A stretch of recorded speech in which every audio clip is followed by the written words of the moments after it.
నమస్తే అండి. నా పేరు వచ్చి కనక మహాలక్ష్మి. మేము కొత్తగూడెం ఉంటాము, తెలంగాణ. సో నేను 2018 సెప్టెంబర్లో బస్టీలో ఒక ఐడి చేశాను. ఇది నెట్వర్క్ మార్కెటింగ్ అండి, టోటల్గా లీగల్ బిజినెస్. సో మా సార్ వచ్చేసి గవర్నమెంట్ స్కూల్ టీచర్, ఇద్దరం కూడా వర్క్ చేస్తాము ఇందులో. సో 375 రూపీస్తో స్టార్ట్ అయిన నా ఇన్కమ్ ఈరోజు 2 lakhs ప్లస్ ఇన్కమ్ తీసుకుంటున్నాం పర్ మంత్. ఇది 3 జనరేషన్ ప్లాన్ అండి. ఈ ఐడి నా నామినీకి అంటే నా ఫ్యామిలీలో 300 సంవత్సరాల వరకు ఒక ఆస్తిని క్రియేట్ చేసేటువంటిది. సో అందరూ అనుకుంటారు వెస్టీజ్ అంటే ఏదో సబ్బులు పేస్టులు అమ్ముకునే బిజినెస్ అని, కానీ సబ్బులు పేస్టులు కాదండి. నిత్యావసర సరుకులు కొనుక్కుంటే మనం డైరెక్ట్ సెల్లింగ్ మార్కెటింగ్ ద్వారా రిటర్న్ డబ్బులు తీసుకుంటున్నాము.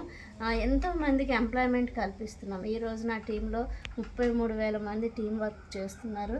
వాళ్ళ ఇంటికి కావాల్సిన సామాన్లు కొనుక్కుంటూ బిజినెస్ చేసుకుంటం ద్వారా ఈరోజు నా టీంలో 14 మంది కార్యచ